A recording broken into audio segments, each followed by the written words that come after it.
urban poor are undesirable for the certain class of people who would like to make Mumbai into this global city.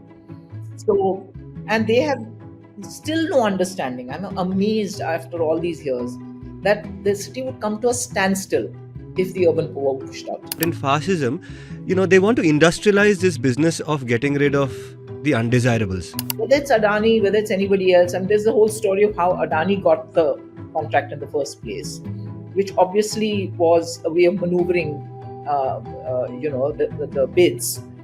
But even now, he's demanding all this additional land, which is nothing else but land grab, because the whole point of redeveloping Dharavi was to let people who live there stay there. Gradually, a lot of people will be told you're not entitled to live in Dharavi, but we'll give you some other accommodation on rental away from Dharavi. And then it'll be almost like a greenfield project, because they can remove vast tracts of land with where there are settlements already, and then they'll develop it for whatever. So now these people who have been cut off, so to speak, the proposal is to take these cut off people and dump them right in the middle of Deonar. All over the world, it is clear that you cannot build housing on dump sites, even if they have not had anything more dumped on them for several decades. It takes many decades for them to be actually clear of the toxins that are there.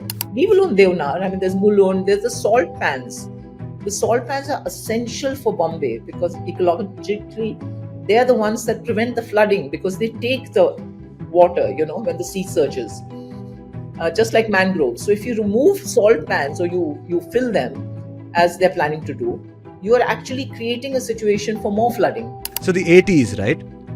You're talking about participation in the workforce, domestic violence and rape. It was issue-based, and it was very clear that the connection was between not just the individual woman who'd been raped, but also the larger system of justice.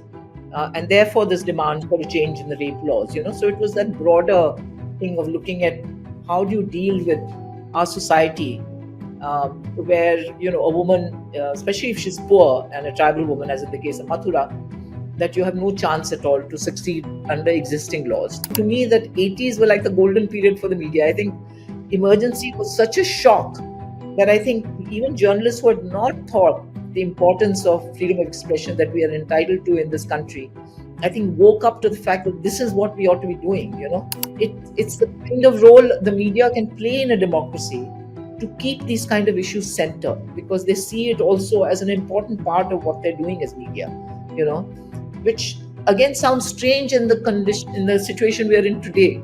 92 just came on us, and suddenly you have to wake up to the fact that this is the reality now in India, whether we like it or not. Babri Masjid, I think, for all of us journalists, is something that will remain as, a black day, the day we actually saw this happening before our eyes. The most influential ism in the country today appears to be Hindutva.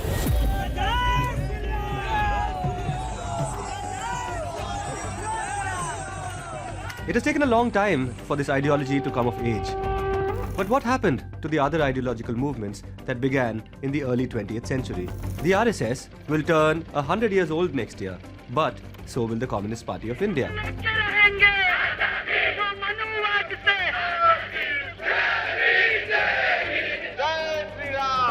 Ambedkarism, Marxism, liberalism, Dravidianism, feminism, Gandhiism. What role are these great big isms of the 20th century playing in the 21st century? What relevance do they have today? I'm an atheist in the same way as I'm an a-leprechaun. Why have there been casteism existing in the country still today? Feminism, by definition, is the belief that men and women should have equal So the rights. nature of the system is to be as mean and rotten as you can, to try to maximize profit. I'm Sudipto Mondal, and welcome to this episode of What's Your Ism? Hello and welcome to What's Your Ism? I am Sudipto Mondal. Now, this is the 27th episode of What's Your Ism? And I'm very glad that a lot of the people who've been following this show have noticed that we've been away for 2 weeks.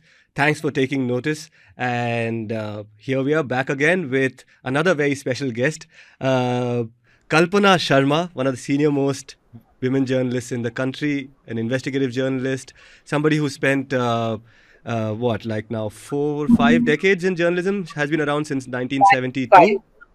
5 decades in journalism, worked with the Hindu, Indian Express, Times of India, and started her career with Himmat. We will talk about Himmat and what Kalpana was doing there. I had a chance to check out some of the archives. Kalpana Sharma, thank you so much for joining us. I had the pleasure of reading your two books in to prepare for this interview, rediscovering Dharavi. This was in the year 2000. Yes. 2000, and the more recent Silence and the Storm, which is on violence against women in India. Kalpana, there's a lot I want to talk to you about. Of course, I've been a fan and somebody who started by reading your work when I joined in the Hindu, 2007, those years. I want to start, though, with something that is current. My colleague Pooja Prasanna, she was in Bombay, and she said, if you're getting Kalpana, you must talk to her about what's happening in Dharavi. Can we start from there? Because you have a book on Dharavi, and Dharavi, I believe today is in the news because of all that Adani stuff. So before we get going, can we get into this current affairs thing? And can you tell me what's happening in Dharavi in the elections and with this specter of Adani's projects hanging around? To me, it's ironic. I did the research for my book in 1999, and it was published in 2000. And even then, already, people were eyeing that piece of land, those 600 acres on which Dharavi is situated, without any understanding of what Dharavi is. And already then people were aware of this because it was the value of the land that all these builders and developers were interested in. And not the fact that Dharavi, which I wrote in my book, was like a mini India. It actually came as a surprise to me to see how these communities had melded together, how nobody was dependent on the state. In fact, they contributed to the state exchequer with the kind of work they did. And yet they were getting very little from the state, even though they were doing all this. And the interest in the land was only because Bandra Kurla at that time was just being developed. So, Dharavi lies across the Methi River. And that is the reason that there was this interest. And, the slum development project, none of those things had come in at that point. They just started. 95, 98, they just started. But it was just very nascent. But to me, that's why I feel a sense of deja vu, because today it's exactly the same. Whether it's Adani, whether it's anybody else, and there's the whole story of how Adani got the contract in the first place, which obviously was a way of maneuvering, the bids. But even now, he's demanding all this additional land, which is nothing else but land grab, because the whole point of redeveloping Dharavi was to let people who live there stay there. Right. No, just can we break it down a little step by step? So Adani gets these contracts. There's a political context in which he gets these contracts to redevelop this thing. If we can go a little step by step, tell me what happened, So I'll just explain that already in 2004 was the first time the whole concept of redeveloping Dharavi came up. And there was a guy who was an architect from the US who came to India, and he sold this idea in 2004. And so Dharavi was divided into 5 sectors, and the idea was that for each sector there would be a bid, and then there would be redevelopment. But that thing never took off. It was only one sector that the Maharashtra government itself undertook to redevelop and started doing some work. Meantime, already some redevelopment had taken place, because there was, for all of Bombay, there was a redevelopment plan called the SRA, Slum Redevelopment Plan D. And so some communities had gotten together and built these 7-story structures, because that was a rule. You couldn't go over 7 stories. And so you saw around Dharavi some of this happening. But it all fell by the way, because I think, as always in these redevelopment plans, there is money, there is, other kind of interests, and they somehow didn't coalesce. And there were changes of government. So finally, there was a bid made for all of Dharavi. So something called the Dharavi Redevelopment Authority was set up. And the idea then was that any other kind of redevelopment plan, like the existing one, will be put aside. So people could not then organize themselves to get their, settlements redeveloped. And they had to fall under the Dharavi redevelopment plan. And the thing is, when that happened is when the big money came in, because we're talking about 600 acres across from Bandra Kurla. So when it was just these little sectors, it was not so interesting for the builders and the developers. So to break it up further, in the earlier government, when there was a Shiv Sena BJP government, these sectors, there were bids made, and the highest bids came from a company based in Dubai called Seclink. So it won the bid, and it looked like it was going through. So the second bid was Adani. It was much lower. I mean, this Seclink was some 7,000 something crores. Adani was 4,000 to 5,000 crores. But what they did was they said there's not enough land for resettling people in the meantime, while the redevelopment is taking place. So the railways gave some land for this. And because the railway land had not been part of the original tender, when the breakaway Shiv Sena, NCP, and the BJP formed this government, they said that tender is not valid anymore, the Seclink tender. And thereby, the second tender, which was the Adani, that's how he got it. So, on paper, it looks like completely legitimate, but we know that there are other maneuverings that go on. And since Adani has taken over and, the Sena, Uddhav Thackeray and the MVA were out and these other people came in, this is what's going on, because the local people are saying it's not that we don't want development. We want it. But we want to say, we want to say in it. B, we want to make sure that those of us who have these little industries, where they produce so many things. I mean, like literally anything you want, you can get that up. We don't want those displaced. And thirdly, even those who've been staying on rent, for instance, they have lived there now for decades. So you can't send them away to some other place where they'll have no livelihood. And they have a legitimate right also for some part of this land. Now, that is where, and there's no survey, there's no recent survey done. They're still doing a survey of exactly how many people are legit and how many are not legitimate. It's a mess. So local people, a lot of them are opposing Adani because they're seeing that what is being done is gradually a lot of people will be told you're not entitled to live in Dharavi, but we'll give you some other accommodation on rental away from Dharavi. And then it'll be almost like a greenfield project, because they can remove vast tracts of land with where there are settlements already, and then they'll develop it for whatever, usually for high-end housing, for office space, which is what the plan is. And, I was reading stuff that you have shared yourself on your timeline and, around this issue. Now, there's also this, okay, let me understand it. Now, the plan was that Adani would develop this place for the residents over there. Then the question comes as to who are the residents?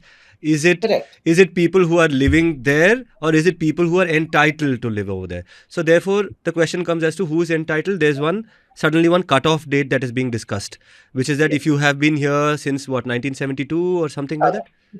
2000. 2000. Okay. No, let me explain this cutoff date. That's Yeah. a cutoff date is something that is part of the whole discussion on slum redevelopment in No, this It's been cutoff there date, for a long time. I wanted to talk about this cutoff date, and I wanted to perhaps dwell on how in different contexts it is used to marginalize people, to cut out people. Like, because just yesterday we got a press note, from, about this Human Rights Law Network, which put out this press note on the Supreme Court order on Section 6, in the Assam context, where you have this 1972 cutoff, to decide as to who can be given citizenship, who cannot be given citizenship. This cutoff thing, right? It's literally such a laceration on human bodies, right? So anyway, please go on this. Go on, yeah. Yeah. So I mean, in Mumbai, as I've written in my book on Dharavi, this cutoff date was like a moving target. It started off with 1972, then it went to 1975, then it went to 80, then 85, and so on and so on. And currently it is 2000. So basically, people who can produce papers to show that they were living where they are living now before 2000, they are entitled. But in all our slums and informal settlements, there are people, of course, who still live where they originally started living, but many of them have moved out and rented out those properties, either as shops or as workshops. Above the workshops, there are workers who've been living there and working there. And So, and they may have been before 2000, but they would not have any papers to prove it. So they are as entitled, even though they're not so-called owners. Actually, nobody owns, Right. because the land is either government land or BMC land or some private land. These are structures that are on that land. So they don't own the land, but they can only claim that they were living there, and that is their ownership. So it's a very complicated, layered thing. And the last survey that was done was, I think, there was one in 1985, and then there was one afterwards in 2008 or 9, I forget, which was done by an NGO based in Pune called Mashal, and they gave an approximate figure of how many could prove that they had been living there and how many rentees there were. And it comes to a huge number, much more than what the government was claiming. And so, in between all of this, is this talk about a dump yard called Deonar? Deonar, how do you Yes. say it? Yeah. Yeah, Yeah. Deonar. Yeah. So now these people who have been cut off, so to speak, the proposal is to take these cut off people and dump them right in the middle of Deonar. I mean, it just defies anything I can imagine, because, all over the world, it is clear that you cannot build housing on dump sites, even if they have not had anything more dumped on them for several decades. It takes many decades for them to be actually clear of the toxins that are there. And if you build housing, whatever it is, those toxins will rise. In the US, in fact, I think in the 50s, there was a famous case on this, where there had been housing built. The people who bought those houses had no idea. And then they developed all kinds of sickness. And that's when they realized that it was a toxic site on which the housing had been done. So, in this day and age, when all this information is available, the BMC has that information when they and they themselves have said it'll take 6 decades for that site to be ready for any kind of habitation. And yet they're just going ahead with these kind of proposals. But, the main thing I think to understand, Sudipto, is that what is behind it is basically land grab. This is all government land, so-called fallow land, which nobody owns or somebody owns, and you take it over. And once you have construction, once you build things, leave alone Devnar. I mean, there's Mulund, there's the salt pans. The salt pans are essential for Bombay because ecologically they're the ones that prevent the flooding, because they take the water, when the sea surges, just like mangroves. So if you remove salt pans, or you fill them as they're planning to do, you are actually creating a situation for more flooding into the city. And yet they're talking of filling the salt pan lands and building there. And again, the people who will live there will have this problem, of flooding. Yeah. No, this show, right? Like here of course, when journalists we try and analyze isms. When academics or activists come, we try and analyze their ism. But here you're a journalist. So I was wondering, we talk about fascism, right? And there is of course this thing of land grab that you spoke about and all of that. But in fascism, they want to industrialize this business of getting rid of the undesirables. Right. And the reason I say this is because one of the stories that you shared, one of the reporters described this Deonar relocation project as sending people to the gas chambers. And it was like very stark for me, that comparison, because the areas which exist outside or around Deonar today are places where you have the lowest life expectancy, supposedly. The average life expectancy in some of the neighborhoods around Deonar is 40 years. And things corrode. Electrical appliances start corroding because of the fumes and what have you. So do you see this as a relocation project for the undesirables? Because Dharavi also has this portrayal, right? It's one of those eyesores, and just get them out of the way. So one side, whatever, you beautify it, another side, just get them out of the way. Actually, Dharavi doesn't have this image of undesirables. That's not true. Within Mumbai, I think Dharavi, when I started my research and I used to talk to, say, pavement dwellers and say, I'm working on something on Dharavi, they'd say, wo to Jhopatpatti ki Rani hai. That is the queen of the slums, as far as they were concerned. Yeah.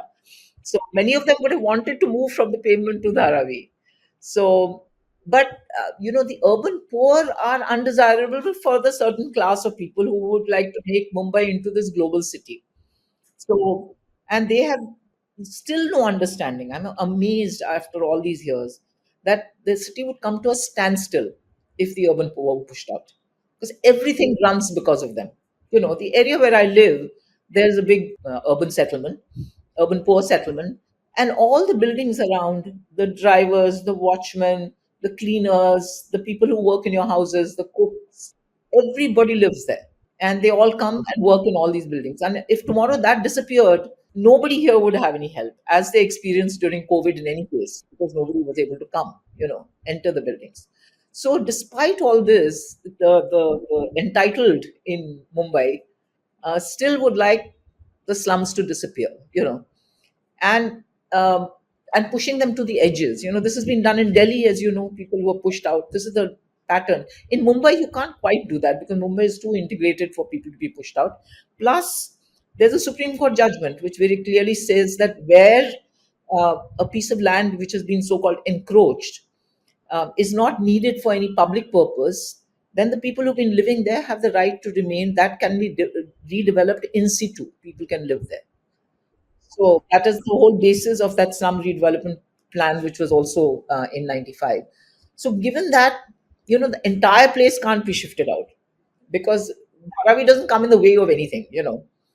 So I don't know. I personally would not draw such conclusions. But let me say that already the settlements that have been done of people, say, who uh, lived along pavements on the main roads which had to be widened, they have been sent to virtual, you can call them gas chambers, because they've been sent to areas where the air is so bad that, in fact, a book was written about TB, which looked at one of these areas in Mumbai.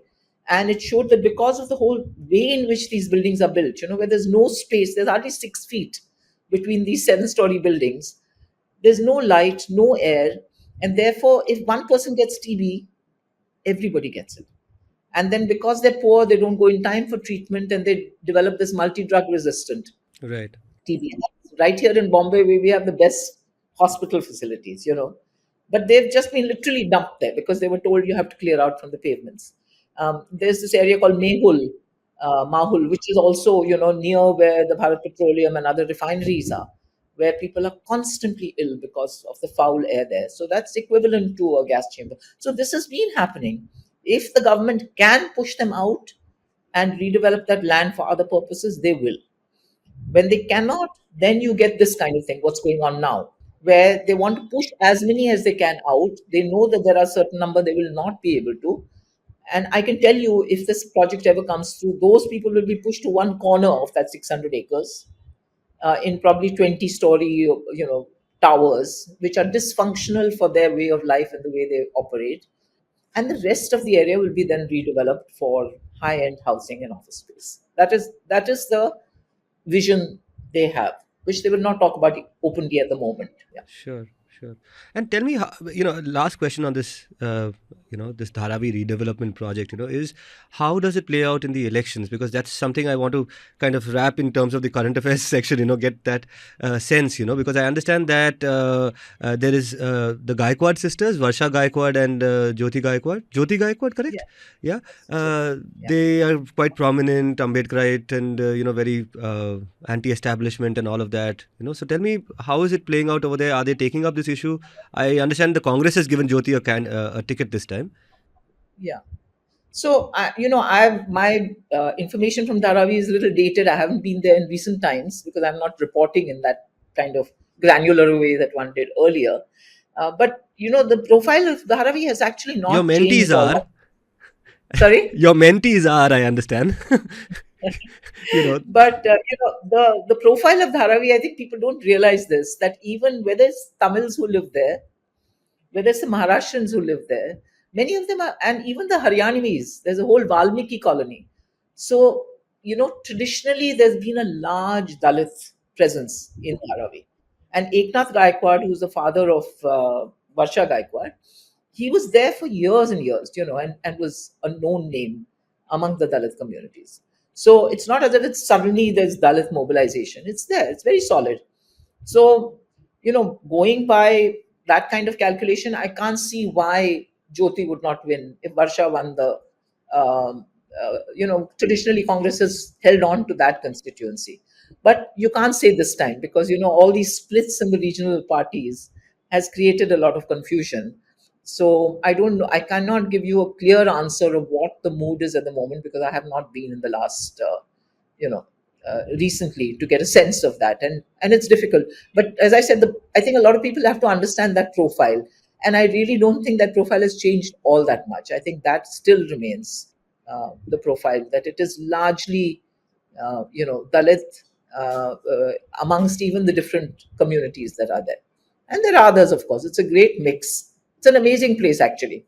And anybody who starts going to Dharavi is amazed, including international scholars, by this mix of population, the way they have lived together all this time. Of course, there were rifts during the 92, 93 communal riots.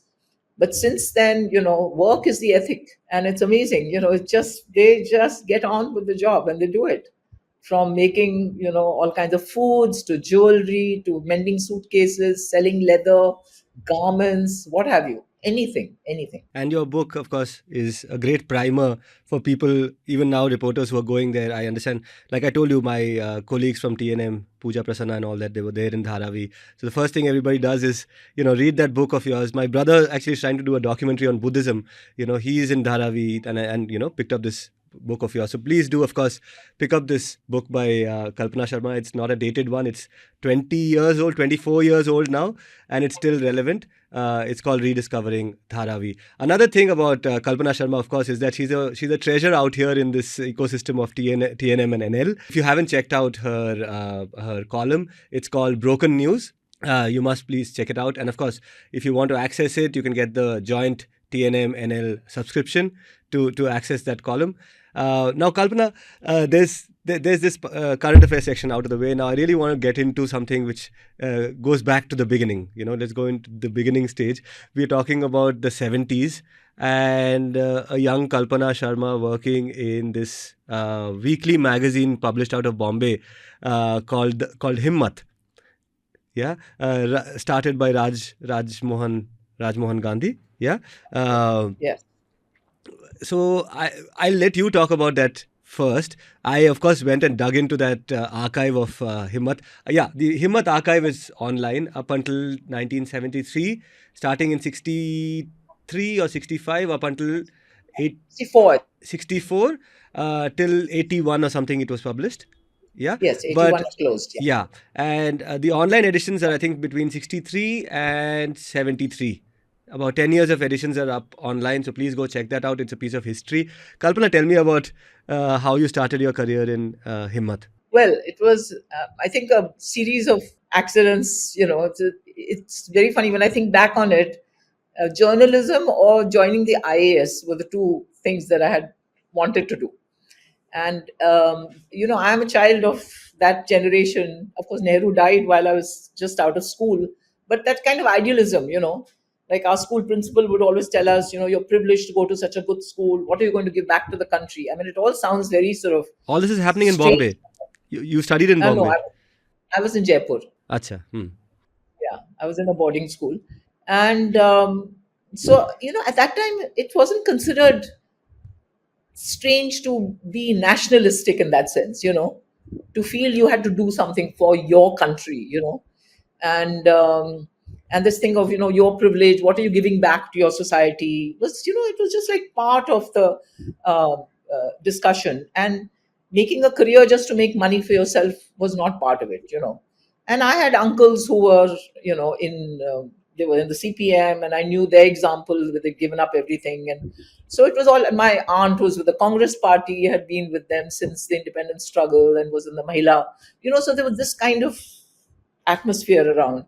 So I think for me, finally, I decided it was journalism. And luckily for me, Himmat started. I was, knew Rajmohan Gandhi. And many of us were really, I learned on the job. I learned by joining Himmat. I didn't go to journalism school. And we learned already everything.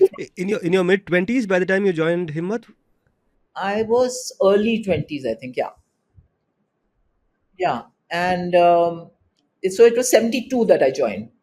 And we were like 3.5 people, basically, plus the editor was Mr. Lala, R.M. Lala, Rusi Lala. and we had to do everything. So there was no question that I could do this. You could come up with ideas of the story you wanted to do because it was a weekly, but he was quite game to let you do a civic story if you wanted, if you could pitch it in a way, because it was not just a Bombay weekly, it was read elsewhere. Exactly. So that's what struck me. So, guys, okay, so Himmat is, like Kalpana said, a three people outfit, but it is writing about pretty much all of Asia, right? It's covering the Wimbledon in some way. It is covering the Commonwealth. I mean, there's a huge wingspan. It is somewhat like I don't know. I don't know if the comparison is correct, but somewhat like a Himal magazine of that era. It has a very South Asia kind of perspective. It was weekly, and the number of pages depended on the number of ads you could get. So sometimes it would really shrink, and other times it would expand. During Diwali, for instance, we would get more ads, so there would be a bigger edition. Right. Regular edition was about roughly 24 pages of an A4 size, which is not much. And so your articles had to be really short. I had to learn proofreading. I had to learn how pages are made up on the letterpress. We were typewriter generation, so we had to type our copy. And somebody who used to edit would then edit it in a pencil. Then you had to retype it before it was sent for typesetting, and then you had to proofread it. So it was terrific learning. It was a hands-on learning. And I think I did everything from some politics to sort of city issues. And I remember even writing a piece on chess on Spassky and Fischer, who at that time was the big story, this American and this Russian at the height of the Cold War. Yeah. I mean, that was based on, of course, whatever information one could get. But it was so also... I couldn't have asked for a better training school than Himmat for journalism. Or let's even say a better context to start off your career in, right? Because these were the beginning years of the trouble years. Because 72 is when you slowly see attempts to kind of curtail the press a little bit. I saw one news item in the Himmat, where they kind of go on sarcastically against the government, where the government tried to reduce the number of pages a newspaper could have, saying that, we want to promote smaller publications and kind of contain monopolies. So these large newsrooms are able to produce a 20-page publication, but then the smaller ones are not able to afford it. So to ration newsprint and all that logic they use, and ultimately, of course, it got thrown out by the Supreme Court. So, there are these little rumblings happen up until the emergency. I want you to talk about what happened during the emergency, because you were in Himmat at that point. Yes. But before that, I like I said, I did some digging, and I found that in 1973, you did like some very, very, how do I say, diametrically opposite things in terms of, so there's an article on the Wimbledon. Okay. This is, when is this Wimbledon article? This is a June 1973 issue. And Kalpana writes about this tussle between the ATP, which is the Association of Tennis Professionals, and the International Lawn Tennis. Finding me. Yeah, I found this article, and then that's in June 73. In July, okay, I don't know if you traveled or whatever. It seemed like you were in Mozambique, where okay, so it was probably from here. I wonder how you aggregated the article, but it's an article about Portuguese colonialism, what's happening in Africa at that point, trade relations, emerging revolutionaries, warlords and all of that. There's one piece in July. And somewhere in August, you're reporting on the Commonwealth. And this one, I think you went to Canada. It was in, it was in Ottawa. 73, yeah. Yeah, and there's an interesting thing you mentioned. So you guys are not allowed inside. It's a closed door meeting. All the heads of the Commonwealth, and I think they're allowed only one secretary in that meeting to keep things tight and all of that. And you are just circling around. There is a huge posse of journalists. You're not allowed inside. And this interesting aside about Idi Amin. Idi Amin couldn't turn up for that meeting because he asked the Queen of England for a plane. She didn't lend it to him. He asked somebody else for a plane. He couldn't get a plane, so he didn't turn up for the Commonwealth event. So you're out there in Ottawa. Tell me about this year, 1973. What was happening? You were all over the place. Well, this thing of writing whatever you were assigned. So if the editor thought we needed a piece on Madagascar, well, I had to just figure out a way of getting that information, reading up. There was no internet. Yeah, exactly. Yeah, so it meant the friendly newspaper for us was the Indian Express. So I could go to Indian Express and look in their library and find things, that I could read, and just somehow try and understand, some background on Madagascar. I didn't know anything. In fact, started from scratch. But the editor was actually somebody who did know quite a lot, so he would also brief me. Wimbledon, I love tennis, so I've been following the whole controversy. So that was not such a big thing. And this Commonwealth thing, they raised the money a bit like everybody does nowadays, and I was sent Was that your first foreign assignment? first foreign assignment. Yeah. So first time I'd gone to something like this, I had no idea where to start.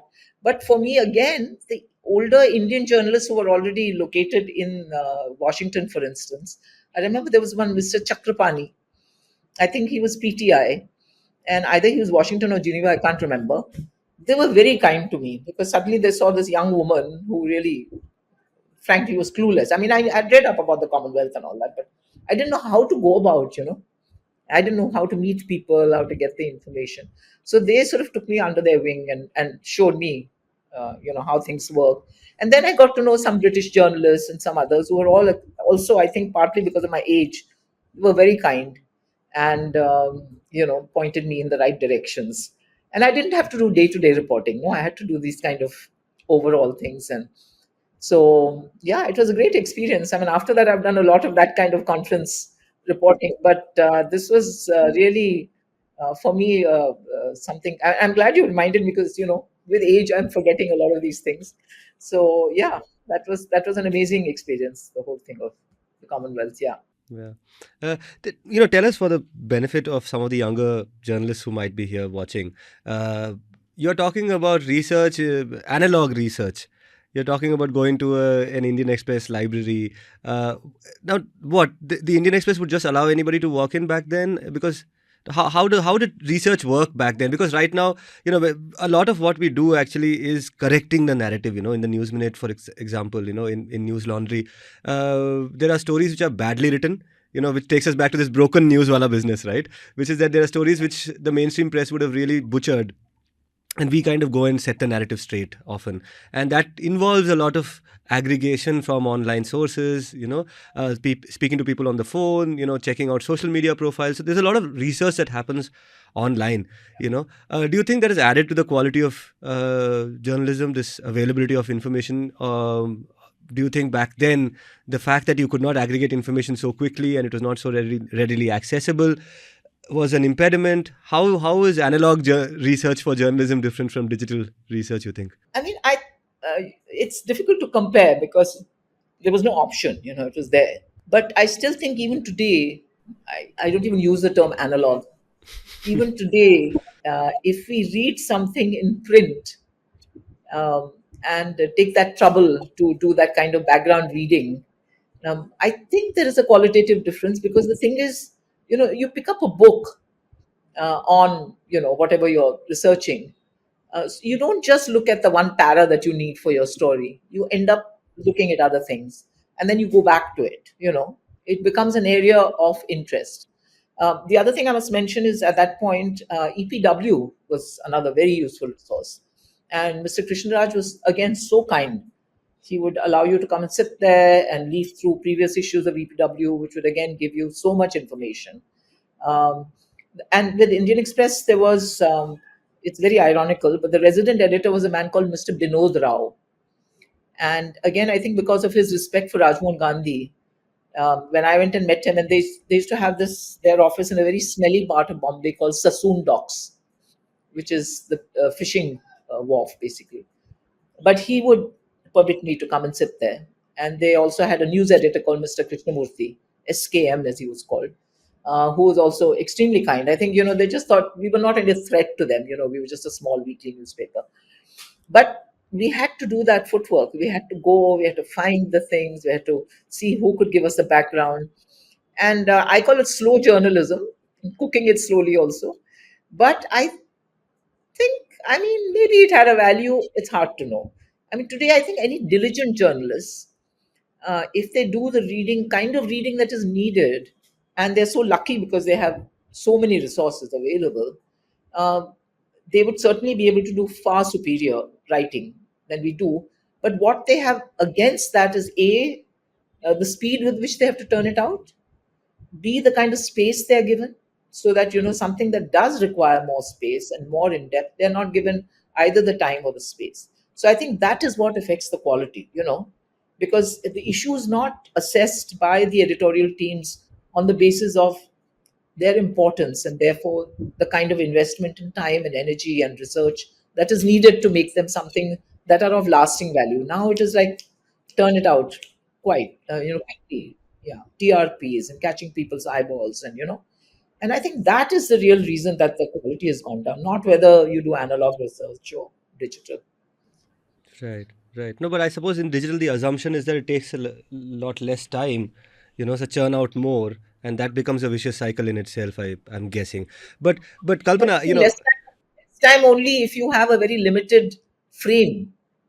But if you understand that some of these issues cannot be limited to a frame and require more, then it takes as much time because you still have to read the whole thing, no? Whether you read it on a computer or you read it in print. yeah, yeah.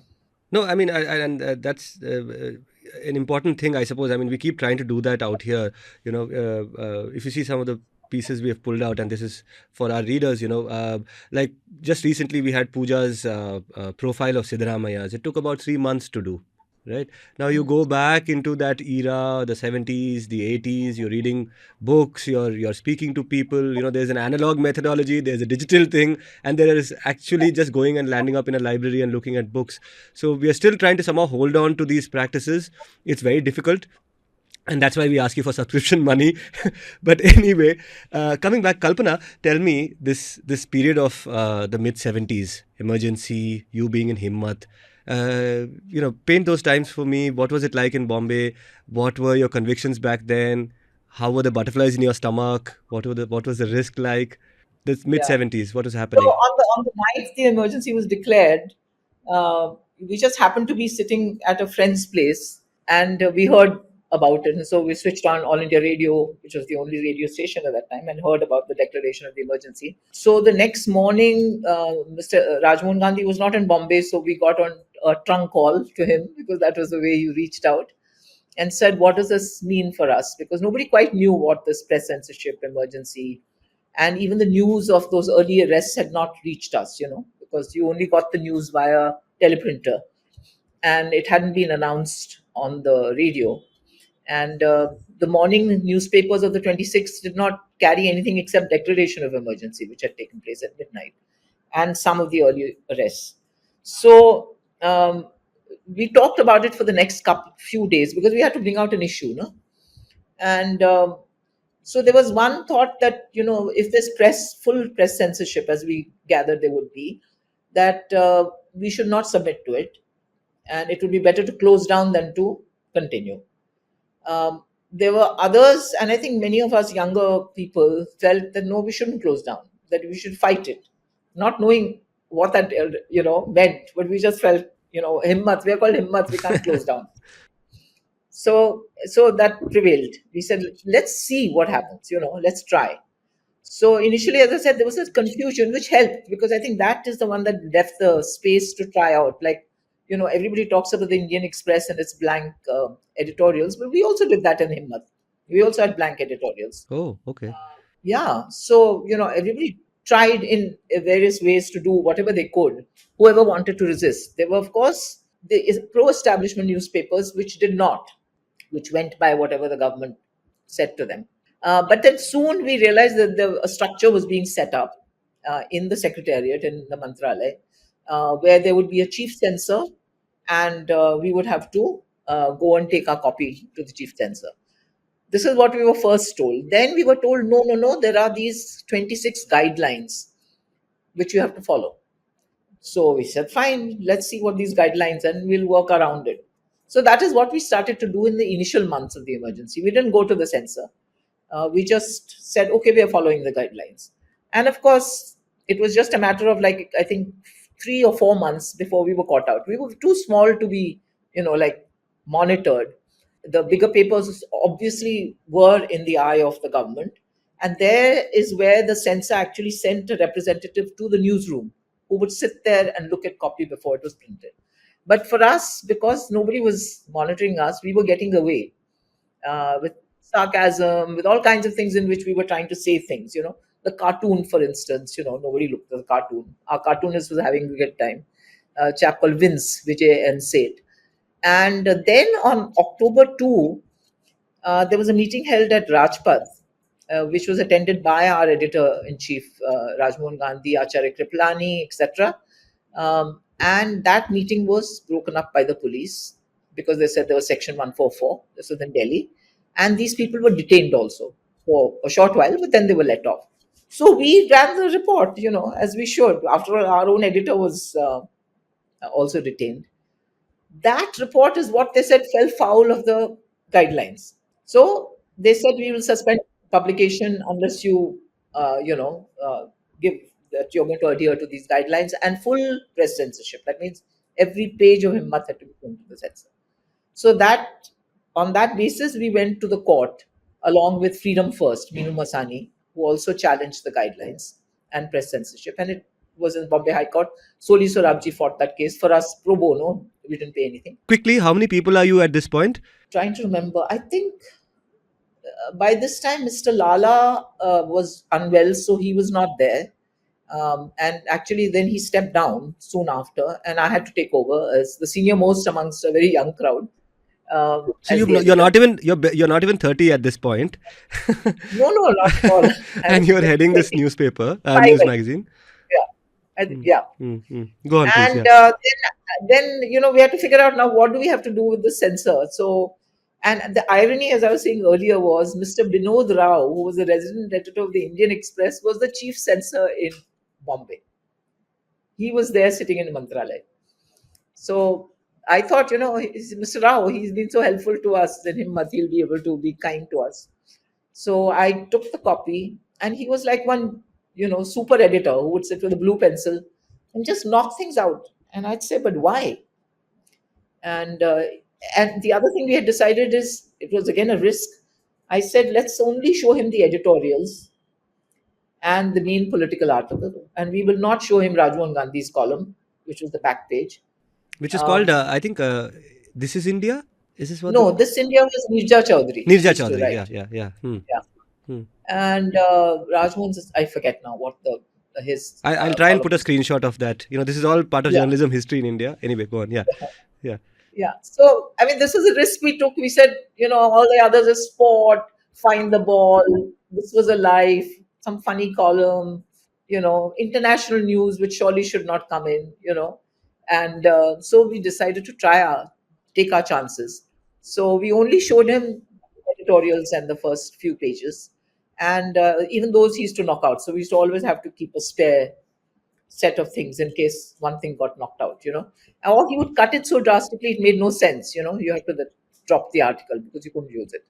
So this went on for quite a long time, this thing. And then finally we decided we can't carry on like this. So we said, let's just get our own printing press. Because, if it's your own print line, you can take a chance. We were printing at a established printing press, Janmabhoomi, which got very nervous with all this going on and actually had told us, please, we'll have to ask you to stop. We can't print you anymore. So find yourself another press. So it was really difficult finding another press because nobody was prepared to touch Himmat by then. So in one of our issues, we put out an appeal to our readers. And you won't believe it, Sudipto, I still remember it. In those days, people sent money by money order, no? So we used to get money order for 5 rupees. We had readers, we had students who used to read Himmat as part of their general knowledge that they had to learn in their schools. We had some workers who got together and collected some money somewhere else. So this money just came in and we got, I think the total was something like 76,000 or something, which is a large amount in those days. Yeah, and I think your subscription was 15 rupees a year. And Yeah. I saw Correct. one ad saying 3-year subscription for 40 rupees instead of 45. That's right. So there was no way. And, ads, as I said, were very erratic. And during the emergency, as you know, they had also prepared a list of publications which were favorable, hostile, and very hostile. And this is what the advertisers knew, and especially the public sector advertisers, no? Like the banks and all. We counted on them to give us advertising. So we were very much in the hostile group. So we were not getting those ads. So it was some goodwill ads that we still got. And many private companies were also obviously afraid to associate, if they knew we had fallen foul. So it's subscription So it money that was kept you going, you're saying? subscription money, and some, people gave donations. And in those Yeah. days, there was no FCRA Yeah, or yeah, yeah. anything. So people helped. And many of us actually didn't take a salary. We took hardly any salary, just enough, like very small amount. So Himmat just limped on till we got this press, which was, this generation would not know what a treadle machine is. But it's like there's a round plate like this, and it goes and prints one page at a time. That's what a treadle machine is. So we could print Rajmohan Gandhi's back column, the editorials, the article that was on the back of the editorial page, and the ad or whatever was on the back of Rajmohan Gandhi's page, which was often letters to the editor and something called This Was a Life. So that one form, of 4 pages is what we could print on our printing press. But because we could do that, we could put our name as the print line. So we were the publishers and the printers. So anything that happened would come on us. And with that, we were able to persuade another printer to print him. That's how we worked our way around it. But even that guy finally got intimidated and he said, no, it's getting too risky. You'll have to show all the copy, and I will only typeset it once you've shown me that there's a censor stamp on the copy. And luckily for us, just that last bit is when the elections were declared, which was 77. But 76 was a very difficult year because of this. It seemed like an endless year. And we got this printing press at the end of 76. And as you know, beginning of 77 is when Mrs. Gandhi declared the elections. And then she lost, and then the rest is history. Censorship was. No, I kind of choked at points when you were describing how you stayed alive, because of just made it told me, it reminded me how important truth is to some people, our readers who we don't know. You talked about people sending in subscription money and donations, and that happens even now. The situation we are in right now, right? And somebody sends in one 3,000 rupee check saying that, hey, I watch your show, here's something for by way of support, and wow, yeah, it just so similar. No, it's amazing actually. I mean, now when I look back on it, I often think, how on earth did we survive? But I think it is just, and we used to print 10,000 copies. That was our print run. But I think the readership was much bigger because each copy was read by, we think, an average of 10 people. And the goodwill was obviously there, that, a lot of it because of Rajmohan and the stand he took also. But I think generally it was a small news weekly, there were very few news weeklies of that type. There were Blitz, there was Current, and I think the BJP, the organizer, I think that was there. RSS I'm talking Mouthpiece. in English, yeah. And all this Sunday and all this came much later. So that time there was no, and these were letterpress, and the color we had was that red color on the cover. But the rest of it was, very drab, and when you look at things these days. But I don't think people cared. I think they read the thing, for what it contained. So I am always amazed. I mean, after Himmat closed down, I was amazed at the amount of people who said they read Himmat, We used to joke in the office that, people bought Himmat for the spot the ball, find the ball, as we used to call it, competition, which was just to explain to people that a photograph of a cricket match of in motion, and then you had to cut it out and put where you think the ball was, and then it was sent to us by post, and then somebody would win it. And the other thing that was very popular with students was something called Viewpoint, which was a sort of essay competition where we'd give a controversial subject and people would write for and against it. And depending on the best argued short essay, that person would win some 15 rupees or 20 rupees or a free subscription to Himmat or whatever, But this made it popular among especially senior school students, college students who used to. I met Salil Tripathi, the famous Salil Tripathi, won of these Viewpoint competitions when he was in school. Wow. Okay. Long live Yeah. Himmat. Yeah. So you could have possibly at that time you were what the only woman editor of a daily, perhaps an English daily, not a daily, but a magazine, weekly. I, in English, yeah, I guess so. I never thought of it that way because, Who else editor was? was like, you were editor, but we were a team. I never thought of myself as editor, No, but that way. you know why these things are important, right? And it's very important to sections of society who have been literally like denied that position because of the structure, Yeah, right? And of course. to I that agree with that. extent, you could have been perhaps what the first female editor in the 1970s, 1973, 4. Yeah. But I guess so. I don't really know. Yeah. okay. No, but you know what? If you can, the editions between 73 and afterwards, I don't think they're available online. Do you have them? Yeah. Is there an archive somewhere of Himmat? There are some copies apparently that are kept and they're being digitized, but I think it's taking time. Yeah. I hope they do it soon because, that paper, newsprint on which it is printed, Yeah, it must be will withering. is going and it'll fray before long. So they should get it up. Yeah. Yeah. Right. Another kind of time lapse that I want you to get into is, the Indian women's movement, the feminist movement, in which you have played an important role as a documenter, as sometimes as a fly on the wall, sometimes as a very, as a participant as well. I picked up sections in your second book, where you talk about the different phases in this journey. In Silence and the Storm, you talk about the 80s and how a lot of the focus there perhaps was on violence against women, yes, but rape and domestic violence used to be the focus. And apart from that, the women's movement was very invested in the question of participation in the workforce, right? For women's work to be accounted, both at home, in the fields, right? This invisible labor needed to be quantified, and that was one of the important conversations at that juncture. And then the 90s roll in, and you are from fighting the capitalist structure and some kind of feudal patriarchy. You're also fighting Hindutva. You talk about the Roop Kanwar case, how in 85 you have this gang, right, of women journalists. There's Ammu Joseph, Meena Menon, and all this. What do you call Yes. it? Do you have a name for yourselves? Is it, Now we are called the Network of Women in Media. Yeah. now you're called the Network in NWM. Women in Media, Yeah. but Yeah. this really forceful gang At that of time, we were just a bunch of like-minded women like-minded. journalists. Who came together. I think we gave ourselves some name, but we hadn't formed anything. But Geeta Seshu, Yeah, yeah. Meena Menon, they were all part of that. Yeah. Yeah, teachers of mine as well.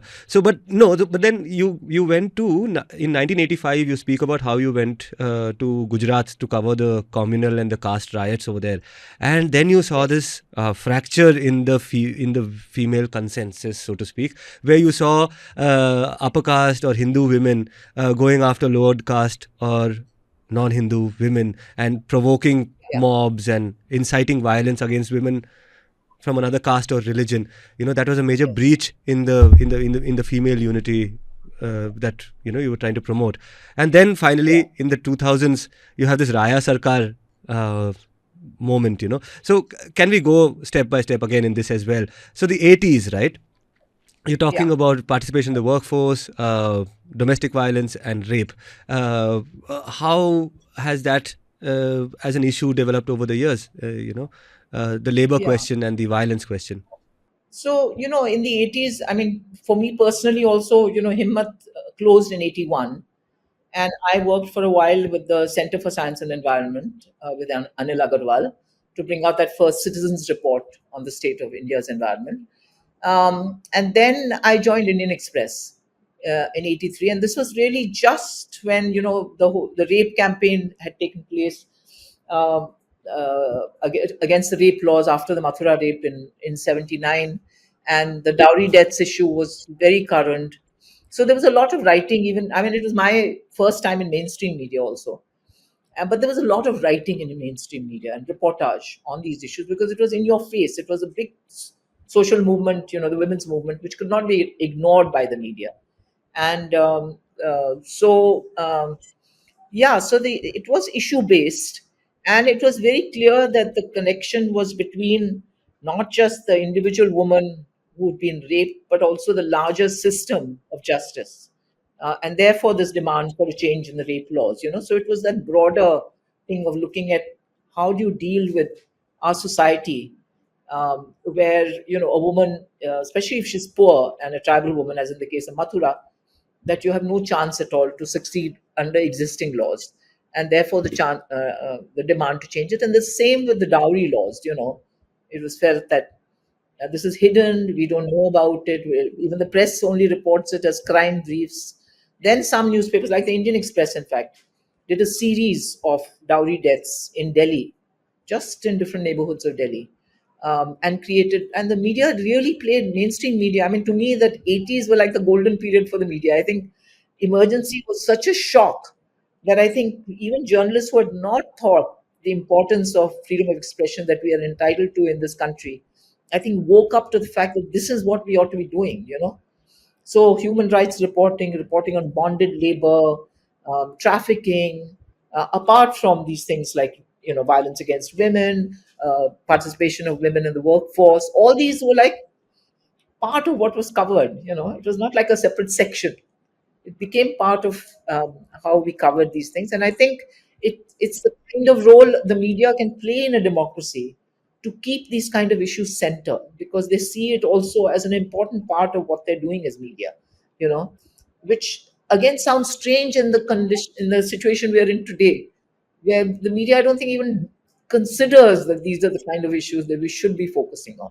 No, I wanted to also know. So the 80s, we imagine it as an era of great workers' struggles.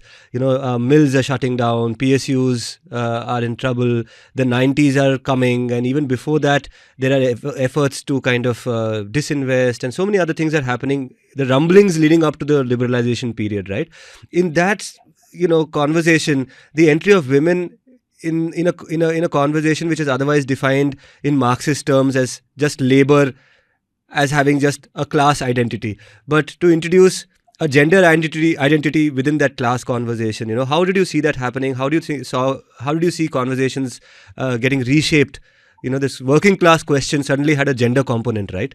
So that's not an issue that I can speak to with any kind of authority. I mean, I was a mainstream journalist. I was working with a newspaper, and I was focusing on gender. So I did bring in some of these things. But I think, apart from mill closures, let us also remember that 1984 Bhopal took place. And, it's still considered one of the worst industrial accidents in the world.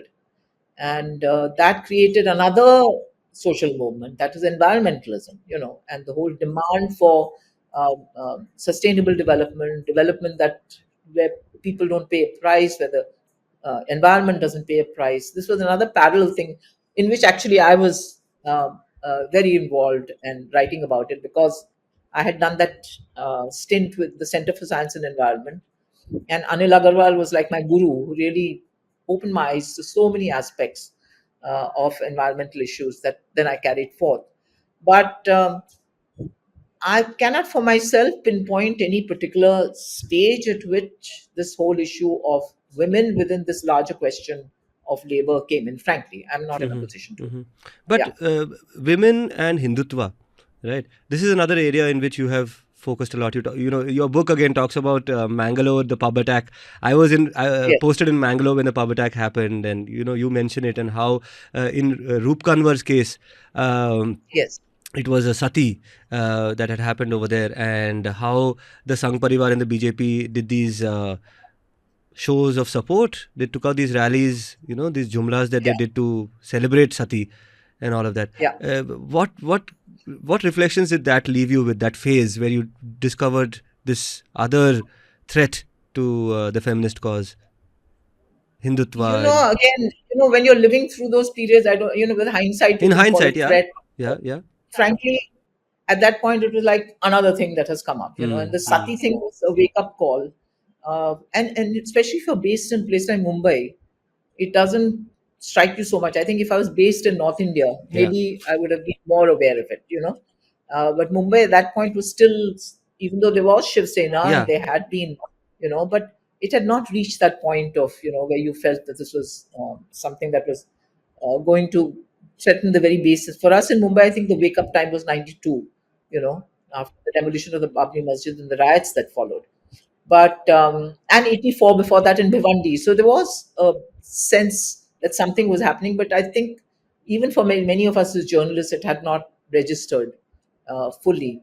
But I think the sati issue was something that certainly brought out the fact that people, in the name of tradition, which is linked to women, will perpetuate this kind of division, and as you say, they took out demonstrations, pro-sati demonstrations, which is shocking given that sati is banned in India. It's from a very long time. And again, for many of us not necessarily following these issues very closely as journalists, even though we had become there was a feminist consciousness that grown in all of us through this period of the 80s because of the women's movement. I think to locate all these things clearly, because it was happening as we went along, till 90 and Advani's Rath Yatra. I think it was in 90 with the Rath Yatra that it finally began to register, that there is this other things that are taking place. And, don't forget that at that point, in those early days, there were also these women in the BJP, RSS, who were very much in the forefront, Sadhvi, Rithambara, Uma Bharti, who were coming in passionate speeches at these rallies. And they were swaying a lot of women also, which Some we could people even see. said that there's something called Hindutva feminism, if at all. Yeah. There's a book actually that was written about the Shiv Sena women, which is very interesting. And that, it came out later. But even the Shiv Sena was shifted, as you know, at that point and became much more, anti-Muslim, Hindutva, and then finally leading to 92 and the riots.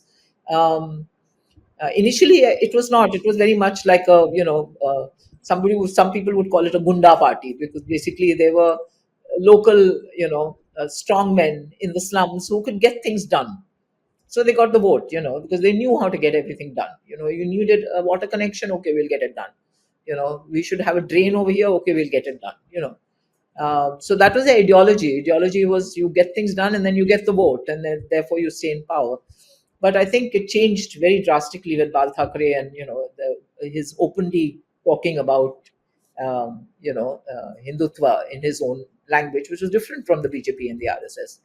So my personal experience, I think, and an understanding grew only after 1990, and that also because Rath Yatra was also in the north. So again, being based in Mumbai, even though of course one was following national news, that personal impact as a journalist did not happen unless you were covering those areas of Bihar and UP, and So I think journalists who were covering those areas would have had. I was not covering that, and I was based here in Mumbai. So yeah, but I think it was a factor that we had to get our heads around very quickly. And as I said, 92 just came on us, and suddenly you have to wake up to the fact that this is the reality now in India, whether we like it or not. Babri Masjid, I think, for all of us journalists, is something that will remain as, a black day, the day we actually saw this happening before our eyes, thanks to the BBC putting it out. And then what happened, the explosion in Mumbai, which some people had anticipated it, but many of us had not actually. And to wake up to the extent of the hate, you just scratch the surface of even people you knew, and you realize that it was so deeply embedded, this hatred, that they were not afraid to just talk about it. I think that was something that really is something we will not forget. Yeah. No, a setback for human relations overall, not just for relations between Yeah. women and women. And it was, of course, Yeah. it kind of did the entire set of equations that we worked with in the past. Now, Yeah. My last question or section, so to speak, is about the 2000s, and we talked about Raya Sarkar and things like that. There's a section from your book, I kind of found it interesting. I wrote it down. If you'll allow me, I'll read it. Yeah. You said that the Raya Sarkar case, you commented on it saying it speaks to the case with which more privileged among us can define a moment or movement entirely from our own perspective without recognizing the additional disadvantages that poor or Dalit women or women from minority communities might face. Here you're trying to reflect on how there may be limitations to how you might perceive things based on your location. You're talking about Me Too, right? Me Yeah, because a Too. lot of people Yeah, do yeah, not yeah. remember who Raya Sarkar Yeah. is. We're Yeah, talking about Me Too. Thanks. Yeah, for keeping yeah, it pegged. We're talking about 2017. Me Too is happening, yes, and suddenly yes, this Dalit feminist activist called Raya Sarkar comes up with a crowdsourced list of offenders and people who are potential offenders. So that was a list, and it came for heavy criticism from all sides, starting with, of course, progressive feminists who put out a statement in Kafila. Back then, 13 right. feminists had put out this statement. It had names such as Kavita Krishnan, Nivedita Menon, some very prominent names in the Indian feminist landscape, Janaki Yeah, Nair, and all that. So yeah, the debate became about due process versus the experience of marginalized women who said that the process just doesn't work, right? And this became a contest between quote unquote Dalit or marginalized women and quote unquote Savarna women, and there were of course a third section saying we are all women, in the end of the day, and we are all suffering from patriarchy. But then someone would say, no, patriarchy has to be defined in terms of Brahminical patriarchy. All of these discussions were happening. Tell me, yeah, Kalpana, yeah. I mean, we talk about coming of age discussions, and when we look at somebody like you and your career as somebody who's a journalist, which means you're literally on the nose of the rocket. You're discovering new isms, you're discovering new movements. You're coming of age every decade, literally, because based on what's happening in that decade. This decade of Yeah. the late 2000s, rather 2015, 16, 17, 18, those years, what were the big takeaways? What was happening within journalism, within the feminist movement, within NWMI? I'm sure these debates were breaking out in all kinds of feminist spaces. In hindsight, reflect on that, please. Yeah. So, one general thing I'll say that I think my understanding of, especially in India, of the feminist movement was that it was very much centered on larger issues, whether it was with violence or, women in the working class. And so there was a kind of, it was not an individualistic, it was not like what I have experienced, but what we have experienced, right? Those early battles. And that is the feminism with which I, in a way, got conscientized, to think about it. So that even though I was conscious of my own rights as a woman, but I was also conscious that I was privileged, and therefore, what I would say are my rights when I go and talk to a woman who lives on a pavement in Mumbai, her perception would be very different, what she sees. And I was conscious of that because of a decision I had made of in my reporting also to always refer these kind of things and try and find out what those without my privileges feel, on any issue, environment, on politics, and so on. So I think when the Me Too issue broke, as I see it, since in societal terms in India, I think since liberalization and the change, the growth of the consumerist economy in India, I feel there's been a growth of this kind of individualism where you reduce many issues to the your individual, so even environmentalism, which in the 80s, Meda Patkar and Namaga Bachao Andolan, you think of post Bhopal and the whole struggle about location of industries, process of industries, the rights of people who work there and who live close to these hazardous industries. They're all part of a larger, framework of development and not just an individual. But through the 90s and around the world, this has happened that environmentalism became, I will not use plastic, I will not do this, I will not do that, rather than the larger issues that even today, development policy, for instance, the manner in which it has completely gone back, even on issues that we thought were settled, about forestation, for instance. Large dams around the world are being decommissioned, because their consciousness about the kind of damage they do. Location of industries, pollution, nobody writes about it, so we think pollution has disappeared. It has not. And as you yourself said, the fact that somebody can think of locating slum dwellers on a garbage dump shows you how little that consciousness has seeped into our policymakers and even in the media. There's not enough outrage. Um, so my problem, I guess, as an old-styled feminist, with reducing everything to what happens to me, is that if I use that for the larger issue of the fact that a woman has an equal right to a safe workspace and should be able to do that, and we have to create that.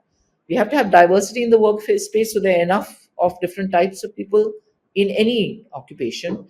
But we also have to have the systems where if I, as a woman or a Dalit woman or any kind of woman, is feels unsafe and feels preyed upon, I should have some access to that thing.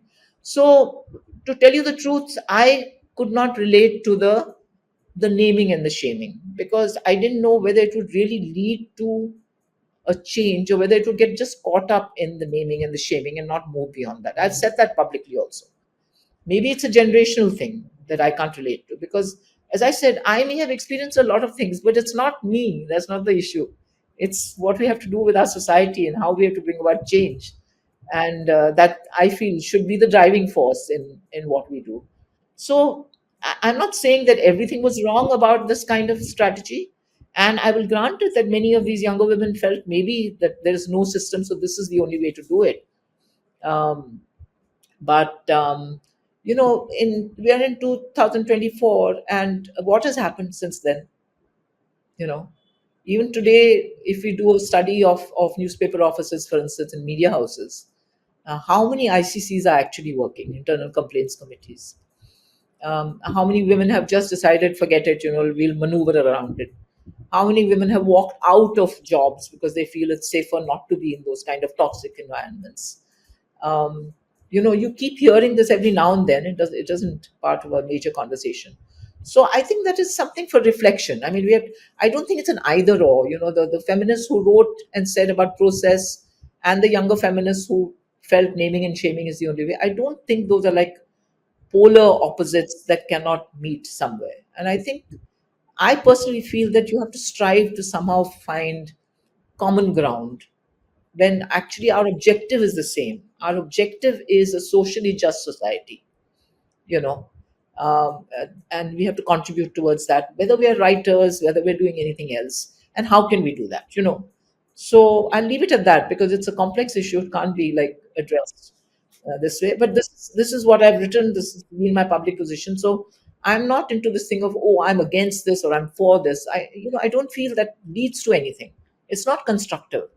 And if you have to move forward, and also labeling people, if you just label people and leave them with those labels, again, you give no chance at all for either side to find common ground.